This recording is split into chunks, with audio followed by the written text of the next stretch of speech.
आकाशवाणी का ये शिमला केंद्र है। प्रस्तुत है लाइव फोन इन कार्यक्रम लोकवाणी। ये कार्यक्रम आप FM शिमला 103.7 मेगाहर्ट्ज पर भी सुन सकते हैं।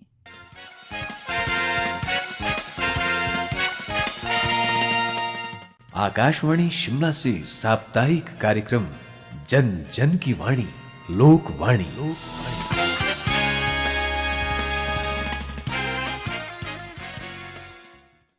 नमस्कार, लाइव फोन इन कार्यक्रम लोकवाणी में मैं हुकम शर्मा आप सभी का स्वागत करता हूं। श्रोताओं, आज हम प्रदेश में चलाई जा रही जायका वानिकी परियोजना विषय पर कार्यक्रम में चर्चा करेंगे।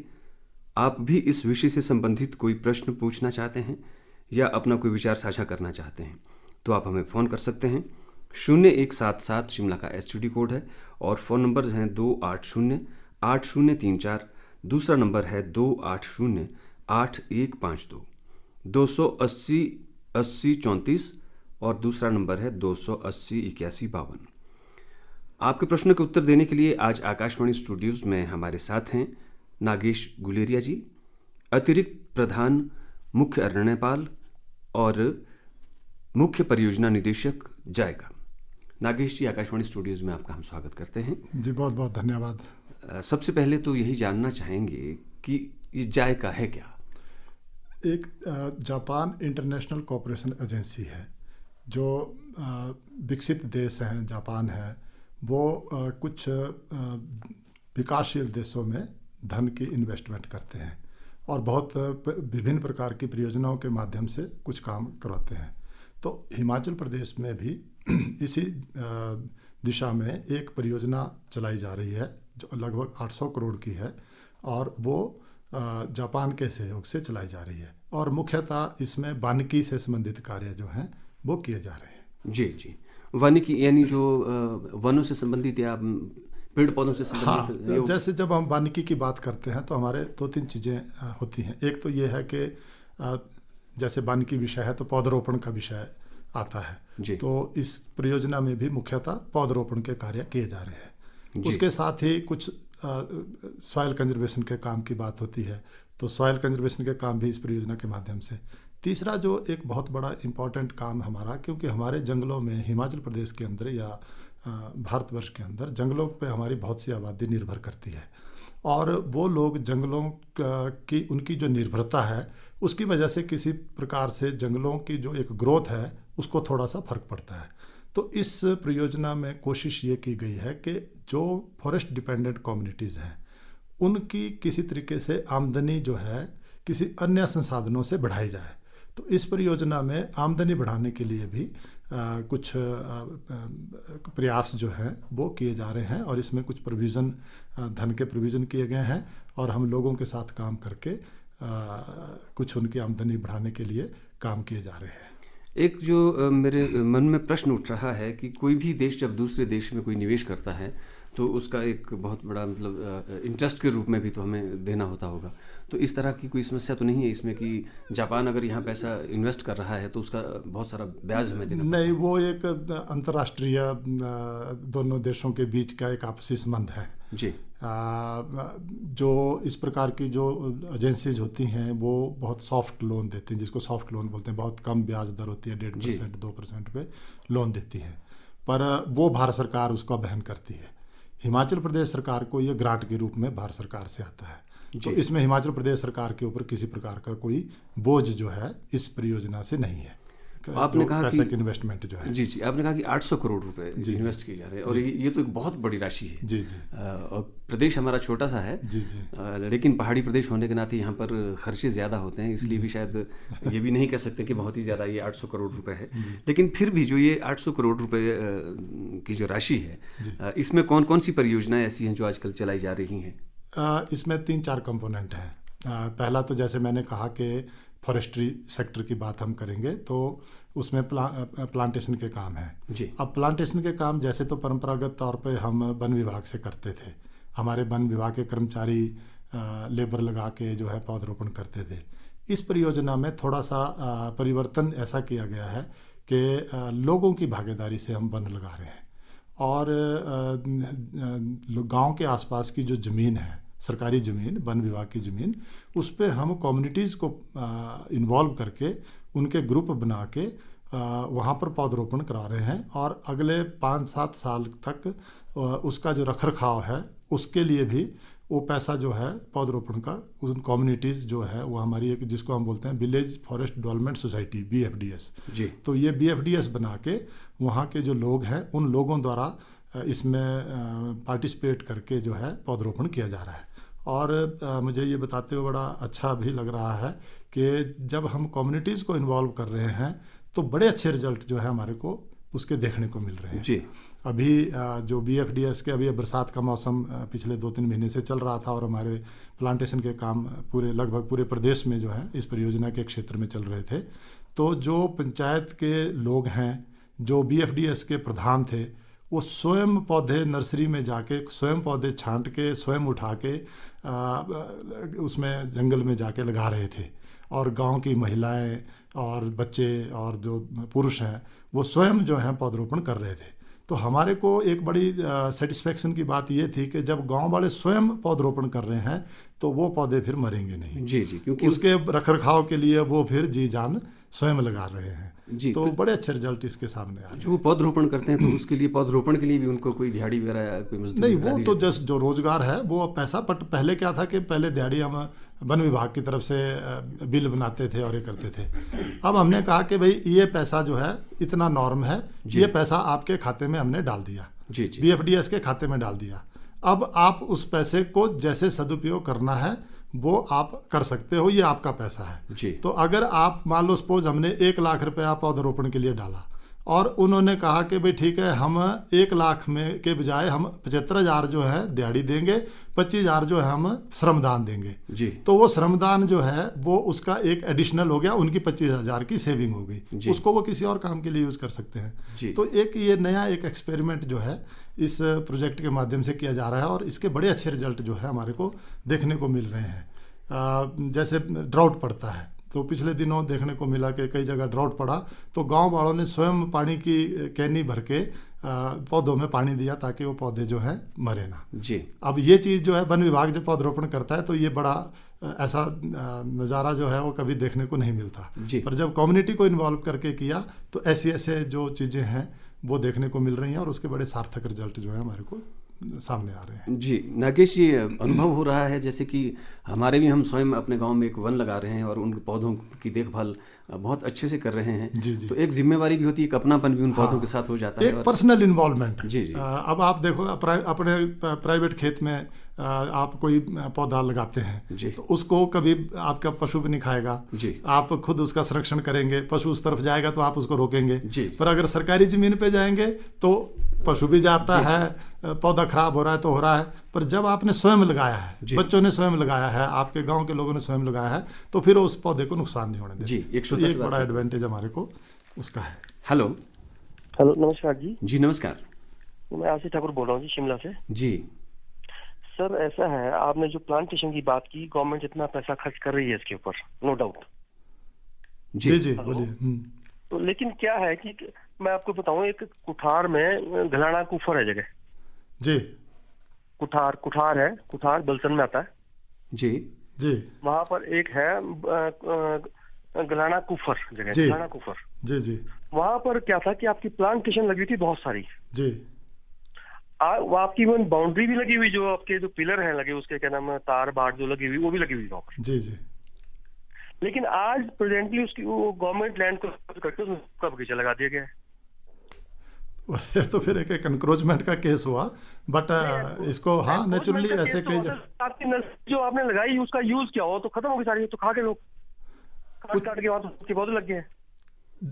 ऐसी कई जगह इस प्रकार की जो घटनाएं हैं वो हुई हैं कि जो सरकारी जमीन पे, हम पर्यावरण को जो सरकारी जमीन पे जो है वो पौधरोपण हुए थे, बट लोगों ने उसकी एनक्रोचमेंट कर ली या बगीचे लगा लिया। ऐसे बहुत से पिछले दिनों हाई कोर्ट ने भी इसका संज्ञान लिया और बहुत सी जगह जो है बगीचे हटाए भी गए। एनक्रोचमेंट को हटाने का एक विशेष अभियान वन विभाग ने भी चलाया और बहुत से एनक्रोचमेंट्स हटाए गए। ऐसी छिटपुट घटनाएं बीच में हैं, बट ये तो एक सामाजिक जागरूकता की बात है कि अगर गांव, तभी मैंने कहा कि अगर गांव वालों ने स्वयं पौधरोपण किया होगा तो वो वहाँ पर एनक्रोचमेंट नहीं होने देंगे। वो बोलेंगे जी देखो हमने खुद स्वयं पौधरोपण किया है, सरकारी ज़मीन है, हमारे पौधे खराब नहीं होने चाहिए। जी जी। तो इस प्रकार की जो एक पब्लिक पार्टिसिपेशन है, जो कम्युनिटी की पार्टिसिपेशन है, उससे बहुत अच्छे रिजल्ट हमारे को सामने देखने को मिले। और अगर वो पौधरोपण वन विभाग की ओर से भी किया गया है तो तब भी लोगों को मेरा ख्याल ग्रामीण हाँ, कई बार ये देखने को मिल रहा है कि लोगों की जो थोड़ी ग्रीड जिसको बोले, लालच जो है वो सरकारी ज़मीन की तरफ बढ़ रहा है, तो वो कई जगह कार्रवाई भी कर रहे हैं, लगभग वन विभाग कार्रवाई करता है, बट छिटपुट घटना है फिर भी। जी जी। हाँ, एक और श्रोता से बात करते हैं। हेलो। हेलो, नमस्कार सर। जी नमस्कार। अधिकारी महोदय को भी मेरा नमस्कार। नमस्कार जी। सर मैं हूँ रामपुर बिशहर के तकलेज से एरा ठाकुर। जी जी। सर मेरा प्रश्न अधिकारी महोदय से ये है, प्लांटेशन तो ठीक है, अच्छी बात है, हर साल लगती है। मैं शिमला शहर का एग्जांपल दूं, मैं शिमला में भी रहता हूँ, समर हिल में, बालूगंज में। जी। आज से कुछ साल पहले वहाँ आगे रेलवे स्टेशन के एक पूरा प्लांटेशन किया, कंटिन्यू तार लगाई, बड़े फूल फाल उद्घाटन हुए, और 2 साल के बाद वो पौधे खत्म, तारे तूरे खत्म। वो पशु नहीं खा लिए, वो सूखे नहीं है। तो मेरा कहने का मतलब ये है सर, जो सर्वाइवल रेट है वो बहुत कम है। दूसरा, ये जो आपदा में अवसर में शिमला शहर में कई पेड़ काट दिए आजकल। मैं आज की एक्टिविस्ट भी हूँ, मैं इससे आरटीआई में भी प्रश्न पूछूंगा कि जो मतलब जो कोई डेंजर्स थे ही नहीं ना, क्या नाम, जान माल को कोई नुकसान नहीं था। अगर इनको प्रूफ चाहिए, मैं इनको प्रूफ भी दे सकता हूँ वर्ल्ड वाइड। जी जी। मैं आरटीआई में भी एक इंफॉर्मेशन डाल रहा हूँ, कितने पेड़ लॉपिंग हुई, कितने एक्स हुए, जबकि ग्रीन फेलिंग तो अलाउड ही नहीं है। अगर मतलब जान माल का खतरा होता तब तो चलो बात बनती। चलिए ठाकुर जी, आज का हमारा जो विषय है थोड़ा सा इससे हटके है, क्योंकि हम जायका की बात आज कर रहे हैं। बहरहाल आपने भी जो सवाल उठाया है कि पिछले दिनों शिमला शहर में काफ़ी नुकसान हुआ। जी, नुकसान हुआ। और इस बार जब बरसात आती है और बहुत से पेड़ गिरते हैं या गिरने के संभावना जिनकी बनती है, तो बहुत पैनिक एक तरह से होता है जी। और वन विभाग के ऊपर, सरकार के ऊपर बहुत सा प्रेशर बनता है कि जी पेड़ गिर जाएगा और हमारे घर पे गिर जाएगा, किसी जान माल को नुकसान हो जाएगा, तो कौन जिम्मेवार होगा जी। तो उस परिस्थिति में कई बार थोड़ा सा लीनियंट व्यू इस टाइप का लिया जाता है कि भाई अगर थोड़ा सा भी खतरा है तो, क्योंकि ह्यूमन लाइफ तो सबसे सर्वोपरि है, तो ऐसा कुछ हुआ है। बट जहाँ तक इनकी बात है कि कुछ जगह कुछ तत्व हैं, उन्होंने इस मौके का फ़ायदा उठाने की कोशिश करते हैं, बट वो बहुत कम ऐसे कुछ केस हुए होंगे। हाँ। बट अदरवाइज जहाँ नुकसान हुआ है और जहाँ बहुत खतरनाक पेड़ थे जो लाइफ के लिए खतरा बने, उनको हटाना तो एक मतलब जिस तरह से ह्यूमन लाइफ तो सबसे सर्वोपरि ही है। जी जी जी। हाँ, जो लोग थे बहती गंगा में हाथ धो लो वाले, उनके विरुद्ध कार्रवाई तो होनी चाहिए। वो फिर ऐसे तत्व अपना मौका तैयार रहते हैं। जी, बहरहाल हम अपने मूल विषय पे आते हैं। जी देखिए, आपने बहुत अच्छी बात बताई कि एक तो पौधरोपण इसमें किया जाए। हाँ, फिर मैंने जैसे कहा कि कम्युनिटी की पार्टिसिपेशन की वजह से हमारे को एक बड़ा इसका लाभ मिल रहा है। दूसरा जो है, जैसे मैंने कहा कि हम लोगों की आजीविका को सुधार करने के लिए इसमें कोशिश कर रहे हैं। तो हमारा जो एक अप्रोच है वो इंडिविजुअल अप्रोच नहीं है कि हम गांव के कोई इंडिविजुअल फैमिली को या किसी व्यक्ति को हम बेनिफिट देंगे। हमने सेल्फ हेल्प ग्रुप का एक माध्यम अपनाया है जी। और हर एक जो विलेज फॉरेस्ट डेवलपमेंट सोसाइटी, जैसे मैंने कहा, वहाँ 2-2 सेल्फ हेल्प ग्रुप जो हैं वो गठित करके वहाँ पर उनको हम स्वतंत्रता देते हैं कि आप बताइए कि आप अपनी आजीविका सुधार के लिए क्या करना चाहते हैं जी। तो जो तय करते हैं उसकी फिर हम एक बिजनेस प्लान बोलते हैं। उस बिजनेस प्लान में हम सारी डिटेल्स डाल के, तो वो उसमें फिर हम बड़ी कॉम्प्रिहेंसिव तरीके से उनको ट्रेनिंग भी देते हैं प्रोजेक्ट की तरफ से और उनको सपोर्ट भी देते हैं। जी, एक और श्रोता से बात कर लेते हैं। जी जी। हेलो हेलो डॉक्टर शर्मा, नमस्कार। जी, थोड़ा सिग्नल कम है, कहीं सिग्नल वाली जगह में है? नहीं, शायद हो सकता है। हाँ जी जी, बोलिए जी। हेलो। हाँ जी जी। गुड गुलेरिया जी को भी मेरा नमस्कार बोलते हैं। नमस्कार जी, नमस्कार। पर आपकी आवाज कट रही है बीच में जी। शायद तो मेरे पास, मैं तो अच्छे टावर के सामने हूँ, पर चलो हो सकता है। मैं आपसे एक बात साझा करना चाह रहा था जी।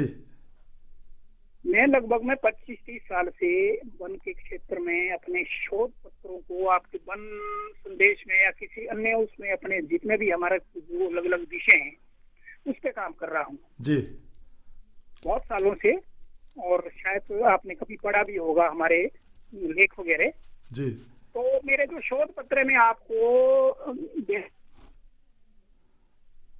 आपको देना चाहता हूँ, आप बताएं कि आपके प्रिय ये मैं देना चाह रहा हूँ।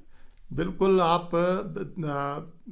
न केवल शोध पत्र, बल्कि हम चाहेंगे कि आप जैसे जो विद्वान लोग हैं समाज में और जो इस विषय में अपना इंटरेस्ट रखते हैं, आप किसी दिन जब वर्किंग डे में आप हमारे कार्यालय आइए, हम आपके साथ बैठेंगे, हमारी जो टीम है हम बैठेंगे और आपका जो एक्सपीरियंस है इतने सालों का, तो नए विषय जो हैं, नए जो आपके एक्सपीरियंस के आधार पे जो हमें भी जो लाभ मिलेगा या हमारी नीतियों में थोड़ा सा मॉडिफिकेशन की भी जो अगर कोई ज़रूरत होगी तो बिल्कुल हम स्वागत करेंगे आपका। हमारा ऑफिस पॉटर हिल में है और यूनिवर्सिटी के जो हॉस्टल हैं उसके साथ वाले बिल्डिंग है।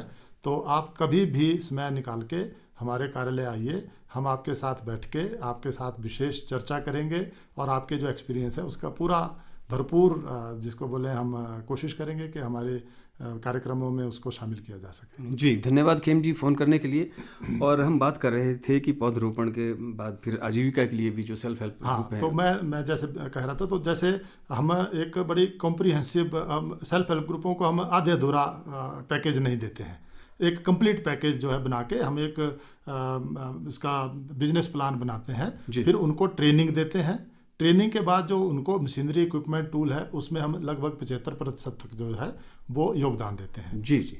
फिर जो सबसे इम्पॉर्टेंट जो चीज़ है कि जब self help group production start करता है, अपना कोई चीज़ बनाता है, चाहे मशरूम है, चाहे खड्डी है, चाहे कोई भी चीज़ है, चाहे हैंडलूम की दूसरी आइटमें हैं, वो मार्केट में जाने में दिक्कत आती है जी। तो वो फिर बात बनती नहीं। कुछ समय बाद जो है वो सेल्फ हेल्प ग्रुप जो है वो अपना इंटरेस्ट लूज कर जाता है जी। तो हम इस प्रोजेक्ट के माध्यम से मार्केटिंग का भी पूरा एस्पेक्ट जो है एड्रेस कर रहे हैं, ब्रांडिंग भी कर रहे हैं और आउटलेट भी खोल रहे हैं, ताकि मार्केटिंग का कोई जिसको प्रॉब्लम जो है सेल्फ हेल्प ग्रुपों को ना है। एक और श्रोता से बात कर लेते हैं जी। हेलो हेलो हेलो, नमस्कार जी। जी नमस्कार सर। तो आप कर देना फॉरेस्ट के बारे में जी। जो फॉरेस्ट में भाई जंगल लगाने या ऐसा ही करना है, जापान की सहायता से आप कुछ करवा रहे हैं। जी जी जी जी। तो फॉरेस्ट में वर्कर काफी है जी। तो ऐसी उनको जिम्मेवारी दो ना, अगर फॉरेस्ट का जंगल लगाते हैं तो उनको ऐसी जिम्मेवारी दो भाई इसको ना पशु छोड़े ना कोई ऐसी इसका ये करे। जी इनकी चाहते हैं कि वो घूम फिर के विषय वहीं आ जाता है कि पशुओं की वजह से हमारी प्लांटेशंस को बहुत नुकसान होता है जी। ये एक ऐसा विषय है कि जब तक इसमें पब्लिक लोग जिनके पशु हैं, सरकारी कर्मचारियों के तो है नहीं, तो हम चाहे जितने मर्जी लोग तैनात कर लें उसका बहुत कोई असर थोड़े समय के लिए हो सकता है कि जो हमारे पास वर्कर हैं उसको हमने रख दिया, रखे भी होते हैं, बट मैन पावर एक हिंड्रेंस रहती है। नेचुरली तनख्वाह देनी पड़ेगी, ये करेगा, बट लोगों की जागरूकता इस विषय में जरूरी है ताकि वो पशु ना छोड़ें। और जो प्लांटेशन की गई है तो तभी मैंने कहा कि जब कम्युनिटी खुद स्वयं पौधरोपण करेगी तो नेचुरली उनके पशु फिर उसको डैमेज करने की संभावना कम है जी। तो और यही एक बड़ा अंतर भी है जो जायका द्वारा पौधरोपण किया जा रहा है या वन विभाग द्वारा जो पौधरोपण किया जा रहा है। तो हाँ, ये अब हमारे को जब हमने कम्युनिटी की इन्वॉल्वमेंट स्टार्ट की, लोगों को जोड़ा, तो ये अंतर अब देखने को मिल रहा है कि हमारे पौधों में गांव वाले जो हैं, क्योंकि इसमें 2-3 चीज़ें बड़ी क्लियर हैं कि जो एरिया लेना है वो गांव वालों की पसंद का, जो पौधे लगाने हैं वो गांव वालों की पसंद के पौधे लगाने हैं। तो जब इस प्रकार का लोगों की बेनिफिट के लिए जो काम मतलब पौधरोपण किया जाएगा, तो मुझे लगता है कि ये जो पशु छोड़ने वाला, ग्रेजिंग वाला जो प्रॉब्लम्स हैं उसको काफ़ी हद तक हम एड्रेस कर पाएंगे। तो नागेश जी, क्या जो पौधरोपण में जो कुछ हमारे औषधीय पौधे हैं, हाँ, उनका ये आपने बहुत अच्छा इस दिशा में जो हमने गांव वालों के माध्यम से जो क्षेत्र लिया, 10 हेक्टेयर तक हम हर एक BFDS में पौधरोपण कर रहे हैं। अब एक पौधरोपण तो जो मेन स्पीसीज है, चाहे वो पत्तीदार पौधे हैं चाहे बालन के लिए हैं, वो 1000 पर हेक्टेयर या 1100 पौधे पर हेक्टेयर जो है वो उसमें लगाए जाते हैं। लेकिन गांव वालों की ज़रूरतें उससे भी ज़्यादा हैं, तो हम कम्युनिटीज़ को उस क्षेत्र में जोड़ रहे हैं औषधीय पौधे लगा के जी। वहाँ पर हम उनको ट्रेनिंग दे रहे हैं, औषधीय पौधे उपलब्ध करा रहे हैं और औषधीय पौधे लगा के उसी सरकारी क्षेत्र में हम लोगों को बोल रहे हैं कि इनका रखरखाव, इनकी देखभाल आप स्वयं करिए और 2 साल बाद 3 साल बाद जब इसकी जो फसल है वो निकलेगी तो उसकी सारी की सारा जो उसका जो पैसा है वो आपके खाते में हम डाल देंगे जी। तो अब लोगों को धीरे धीरे रियलाइज होने लगा है कि कुछ एक एक्सपेरिमेंट हमारे बड़े कामयाब होने लगे। जैसे स्ट्रॉबेरी है, एक आधी जगह हमने स्ट्रॉबेरी का प्लॉट 4-5 हेक्टेयर का लगाया गांव वालों की सहायता से। तो अभी हम उसकी वो जड़ें जो है निकाल रहे हैं और हम उम्मीद करते हैं कि 4-5 लाख रुपया उस क्षेत्र से इस साल हमारे को मिलेगा और वो 4-5 लाख रुपया जो है हम लोगों के अकाउंट में डाल देंगे, क्योंकि लोगों ने लगाया, लोगों के माध्यम से लगा। तो ये जो एक्सपेरिमेंट है, अब ये जब एक बार उस क्षेत्र से 4-5 लाख रुपए की इनकम उस ग्रुप को मिल जाएगी तो फिर वो खुद उसमें एक तरह से एक्टिवली पार्टिसिपेट करना स्टार्ट करेगा। इतना ही नहीं है, गर्मी में जब आग लगती है तो उनको ही पता है कि हमारे 4-5 लाख रुपए वहाँ स्टेक पे है, तो वो आग भी नहीं लगने देंगे। तो ये वन विभाग के लिए भी एक पॉजिटिव चीज़ होती है कि वहाँ पर उस क्षेत्र में लोगों को हम इन्वॉल्व करें। सेल्फ हेल्प ग्रुप्स की भी आपने बात की कि वो कुछ जो प्रोडक्शन करते हैं, वो खड्डी का कुछ निर्माण है या कुछ अन्य, तो वहाँ पे चलिए मार्केटिंग के लिए भी आप उनको जोड़ रहे हैं। लेकिन वहाँ समस्या आती है कि जो एक ब्रांडिंग होती है ना, एक ब्रांड नेम जो है, बिल्कुल, तो उसका भी कुछ ध्यान रखते हैं। आज ब्रांड का जमाना है, ठीक बोल रहे हैं आप। और हम इस विषय में बल्कि भारत सरकार, हिमाचल प्रदेश सरकार, अभी पिछले दिनों माननीय मुख्य सचिव जी ने भी एक बैठक ली सेल्फ हेल्प ग्रुपों को लेके। तो बड़ा कंसर्न था कि जब तक हम एक अच्छा ब्रांड जो है मार्केट में लेके नहीं जाएंगे तब तक सेल्फ हेल्प ग्रुप के प्रोडक्ट जो हैं पॉपुलर नहीं होंगे। तो उस विषय में लगातार काम हो रहा है। हमने प्रोजेक्ट के माध्यम से एक हिम ट्रेडिशन करके ब्रांड तैयार किया है जी। और हमारे जितने प्रोडक्ट हैं वो हिम ट्रेडिशन के नाम से अब मार्केट में आ रहे हैं। हमारे आउटलेट्स पे चाहे हिम एरा की शॉप हैं, जहाँ भी हमारे प्रोडक्ट जा रहे हैं वो हिम ट्रेडिशन के नाम से उसकी पैकिंग से जा रहे हैं और उसका अच्छा सा रिस्पांस मिल रहा है हमें। पर इसमें और अभी काफ़ी काम करने की आवश्यकता है। और अगर स्टेट लेवल पे या जैसे भारत सरकार की नीति है एक जिला एक ब्रांड, तो अगर उस पर थोड़ा सा और काम अगर होता है तो हम उनके साथ कन्वर्जेंस कर लेंगे जी। तो हमारे सेल्फ हेल्प ग्रुपों को और लाभ जो है उसमें प्राप्त हो सकता है। एक और श्रोता से बात करते हैं जी। हेलो। नमस्कार जी। जी नमस्कार। नमस्कार सर, मैं आपसे एक अर्ज करना चाहूंगा, अगर आप बुरा न माने। आरसी ठाकुर बोल रहा हूँ। हाँ जी, हाँ जी, शिमला से। जी ठाकुर जी। जिस प्रकार से सर हम लोग क्या करते हैं कि भांग की खेती करते हैं और अफीम की खेती होती है इलीगल तौर पर जी जी, तो उसको हम इंटरनेट के थ्रू मतलब पकड़ लेते हैं, भी फलानी जगह वहां पर खेती हो रही है और उसको हम डिस्ट्रॉय कर लेते हैं, राइट सर? जी जी। तो हम क्यों ना जो हमारी प्लांटेशन हो रही है इसको सेव करने के लिए हम इंटरनेट के माध्यम से जाके वहां पर जो हम प्लॉट जहाँ पर पैसा लगा रहे हैं, इन्वेस्ट कर रहे हैं और प्लांटेशन कर रहे हैं, उसके ऊपर वॉच रखा जाए भी फलानी जगह पर क्या प्रॉपर्टी हुई, कितना काम हुआ, हो रहा नहीं हो रहा, कि वो डिस्ट्रॉय हो गया, उसके नेट के द्वारा क्या हम उसको चेक नहीं कर सकते? बिल्कुल बिल्कुल, हमारे प्रोजेक्ट में ये हमने प्रोविजन रखा हुआ है कि जितने भी हमारे काम फील्ड में हो रहे हैं वो GIS प्लेटफॉर्म पे आ रहे हैं। तो एक तो 2 तरह से हम उसकी मॉनिटरिंग कर रहे हैं। एक तो ये है कि जो सैटेलाइट पिक्चर्स हैं उसको जहाँ जहाँ प्लांटेशन हो रही है उसकी प्री सैटेलाइट पिक्चर जो है हम अपने GIS प्लेटफॉर्म पे रख रहे हैं। उसके बाद जो है हर एक क्षेत्र में ड्रोन का जो है सर्वे ड्रोन के माध्यम से किया जा रहा है और उसके जो हाई रेजोल्यूशन जो इमेजरीज हैं उसको हम अपने कंप्यूटर पे उसको एनालाइज करके वो पूरा रिकॉर्ड जो है उस पर रखा जा रहा है और जो ड्रोन वाली जो पिक्चर्स हैं वो तो इतनी क्लियर हैं कि आप कहाँ कहाँ आपने पौधरोपण किया है, कितने पौधे लगाए हैं, वो सारे गड्ढे तक आप उसको बड़े आराम से काउंट कर सकते हैं। तो वो टेक्नोलॉजी का जो इस्तेमाल है, बहुत अच्छी आपने बात की। आज समय टेक्नोलॉजी का है और इस प्रोजेक्ट में हम टेक्नोलॉजी का भरपूर इस्तेमाल करने की कोशिश जो है वो कर रहे हैं। तो नागेश जी, अभी हाल ही में आप जापान का दौरा करके आए हैं, तो आपने वहाँ पे भी काफ़ी कुछ नई कुछ चीज़ें जो देखी होंगी, जो आप साझा करना चाहते होंगे कि वहाँ और यहाँ में कुछ अंतर आपने पाया? हाँ, विकसित देश हैं और वहाँ वानिकी जो है बहुत बड़े उच्च स्तर पर विकसित है। मुख्यतः जो उन लोगों का जो फॉरेस्ट्री सेक्टर है वो बड़े ऑर्गेनाइज्ड तरीके से काम करता है। पहला जो है, हमारे यहाँ भी ऑर्गेनाइज तरीके से काम करता है, लेकिन वहाँ कमर्शलाइज्ड है। वहाँ पर वन को जो है, क्योंकि लगभग 57% तो प्राइवेट वन है और 12-13% ऐसे वन हैं जो प्राइवेट और सेमी प्राइवेट जिनको हम बोल सकते हैं। सरकार के नियंत्रण में करीब 30% वन है। तो जो 30% वन है वो सरकार उनको मैनेज करती है एज ए नेचुरल फॉरेस्ट, ताकि जैसे पर्यावरण हुआ, एस्थेटिक वैल्यू हुई, वो उन चीज़ों के लिए। पर जो लोगों के पास वन है, लोग अपने वनों को बड़े कमर्शियल तरीके से जो है यूज़ कर रहे हैं और उनका पर्पज़ ये होता है। और दूसरा जो अच्छी क्वालिटी के पौधे लगाएं उस ज़मीन पे, और रोटेशन में 50 वर्ष 60 वर्ष की रोटेशन है, और उसमें उनको बहुत ज़्यादा इनकम जो है वो आती है। तो एक जिसको बोलें आय का एक स्रोत है वहाँ पर, जो लोग जो हैं वनों को इस्तेमाल करते हैं। पर उसके अलावा बहुत सी चीज़ें हैं जो वहाँ से सीखने की हैं। वन एक सोर्स ऑफ वाटर जी, हमारे यहाँ भी हम पानी का अगर नेचुरल जो जिसको बोले हम अच्छा शुद्ध पानी जो है हमारे जंगलों से मिलता है। तो वहाँ पर जितना पानी की सप्लाई है शहरों में, गांव में, जहाँ भी पानी की सप्लाई है वो जंगल से है, और वो शुद्ध पानी जो है टैप वाटर के तौर पे शुद्ध पानी जंगलों से मिलता है। और वो जंगल जो है ईयर मार्क करते हैं कि ये जंगल जो है ये पानी के लिए सुरक्षित है।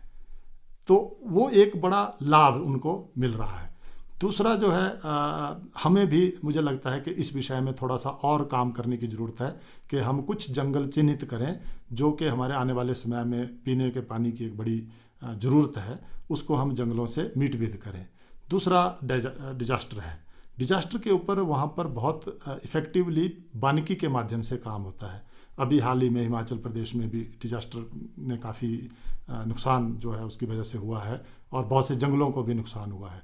मुझे लगता है कि हमें एक थोड़ा सा इसमें और काम करने की आवश्यकता है कि हम अपने जंगलों की जो रखरखाव है उसको हम चिन्हित करके तय करें कि कौन से जंगल हमने पानी के लिए करने हैं, कौन से जंगल हमने डिजास्टर मैनेजमेंट के लिए करने हैं, कौन से जंगल हमने लोगों की ज़रूरतों को पूरा करने के लिए मैनेज करने हैं, और कौन से जंगल जो हैं हमने हिमाचल में टूरिस्ट आता है तो जंगलों के लिए उनकी यहाँ की खूबसूरती, यहाँ की जो क्षेत्र है उसको देखने के लिए। तो उसमें थोड़ा सा हमें मुझे लगता है कि थोड़ा सा काम करने की ज़रूरत है। और ये एक जापान से एक बड़ा अच्छी लर्निंग जो है वो देखने को मिल रही है। तो मुझे लगता है कि इस विषय में भी हम कुछ थोड़ा बहुत काम कर सकते हैं। जी, हमें पूरी आशा है कि आप जापान से जो कुछ भी वहाँ पर देख कर आए हैं, हमारे प्रदेश में भी उससे खुशहाली आएगी और यहाँ पर भी इम्प्लीमेंट होंगी वो सभी बातें।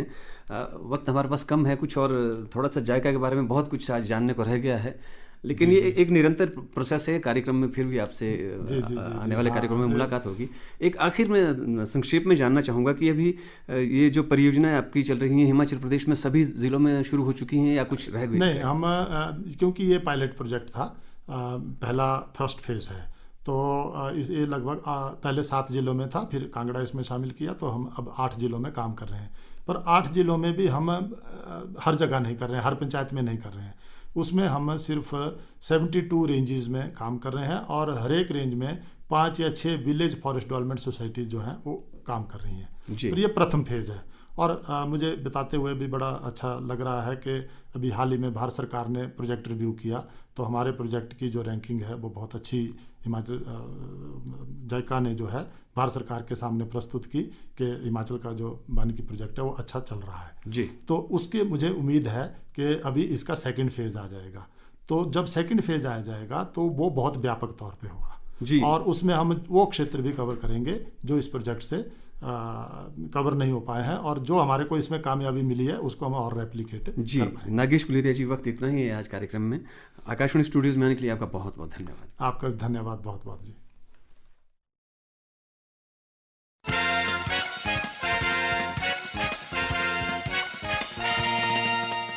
आकाशवाणी शिमला से साप्ताहिक कार्यक्रम जन जन की वाणी लोकवाणी।